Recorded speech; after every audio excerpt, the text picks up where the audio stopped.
작년 여름에 성령 하나님께서 한국의 주사파 목사에 대한 꿈을 환상으로 보여주셨어요.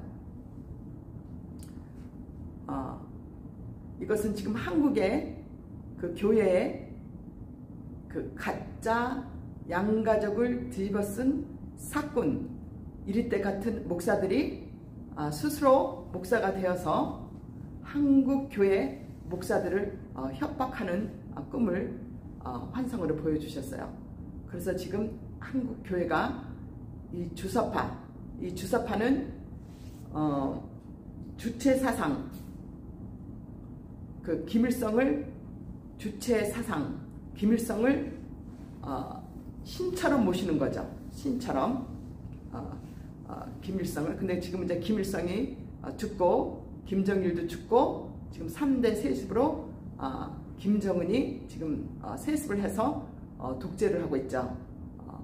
근데 여기서는 공산주의를 플러스 또 자기네가 신처럼 동상을 만들어 놓고 김일성, 김정일한테 이렇게 절을 하라고 하죠. 경배하고 절을 하라고. 그래서 경배하고 절하지 않으면은 다 영창에 감옥에 보내든지 죽이든지 하죠. 그러면 이것이 무엇입니까? 하나의 우상인 거죠. 우상. 그래서 심각한 거죠. 그래서 그 김일성이를 신처럼 우상처럼 섬기는 것을 주체사상, 약자로 주사파라고 하죠. 주사파. 그래서 이제 여기에 대해서 왜 한국 교회의 목사님들이 이렇게 입을 딱 다물고 무엇을 왜 이렇게 두려워할까요? 그것을 여러분과 같이 나누고자 합니다. 제가 이제 한국 교회인데 사람들이 주일날이에요. 예배를 보고 있는데 사람들이 환상 속에서는 앉지를 않았어. 다 서서 예배를 드린 거야. 빽빽하게 서서 예배를 드리는데 저도 거기에 서 있더라고요. 서 있는데 그래가지고 이제 한국 목사님이세요. 한국 목사님이 이제 단상에서 이제 하나님의 말씀을 선포를 하는 거야. 그러더니 갑자기 이 왼쪽으로 있는 그 문으로 아주 건장한 5명 남자들이 들어오는 거예요. 근데 환상 속에서도 제가 딱 볼 때 운동권에 있는 사람들이야. 이 근육질이 있어. 아주 건장해. 근육질이 있어가지고 어깨도 딱 벌어지고 5 남자가 딱 들어오는데 아주 어깨도 딱 벌어지고 근육질.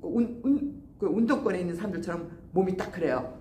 그러더니 이 사람들이 들어오더니 갑자기 그 목사님이 남자 목사님인데 가더니 하나님의 말씀을 선포하고 있는 이 목사님을 그냥 개처럼 그냥 끌고 내려오는 거예요. 그냥 강제로 그냥 끌고. 그러니까 건장한 남자 5명이 그 단상에 서 있는 목사님을 그냥 개처럼 끄집고 내려오니까 목사님도 어떻게 할 수가 없잖아. 왜냐면 건장한 체격의 5명이 와가지고 목사님을 그냥 끌고 내려가니까 강제적으로.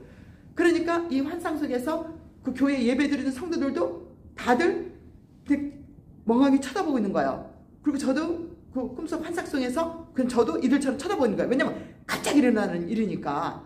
그러면서 이제 성령 하나님이 그러시는 거예요. 이 자들이 주사파 목사들이다. 그러면서 이들이 이 목사를 데리고 그 목사님 뒤에 있는 그 사무실로 데리고 가는 거래요. 그래가지고 거기 가서 이 목사를 협박한다. 이렇게 말씀을 주신 거예요. 그리고 이제 환상이 딱 사라진 거예요. 그러면 이제 이 환상 속에서 이제 하나님이 이 목사님을 이 건장한 주사파 목사들이 와가지고 목사님 사무실로 데려가가지고 거기서 협박을 한대잖아. 그리고 그걸 지켜보는 우리 성도들은 목사님이 와서 그 5명이나 와서 막 끌고 내려가면 성도들이 그러면 안 된다고 해가지고 숫자가 많으니까 와 올라가가지고 이 5명들을 우리가 그렇게 못하도록 해야 되는데 성도들도 가만히 서 있는 거예요. 그 얘기는 뭐냐면은 성도들도 잠을 자고 있다는 거지. 생각해봐. 상식적으로요. 담임교회 목사님이 주일날 하나님의 말씀을 선포하는데 모르는 외부의 사람 5명이 와가지고 이 주사파 목사들이 와가지고 건장한 사람들이 목사를 끌어내릴 때는 장로들도 있고 집사들도 있고 성도들이 있을 거 아니야. 그러면 다 그냥 우르르 가가지고 이걸 막았어야 되는 거야. 이게 정상적인 교회의 모습인 거예요. 근데 아무도 안 하고 전부 다들 다 놀래가지고 다 그냥 지켜만 보고 있는 거야. 목사님을 그 뒤쪽에 있는 그 사무실로 끌고 가는데도. 자, 그거를 보여주신 거지. 한국 교회들도 잠을 자고 있다는 거지.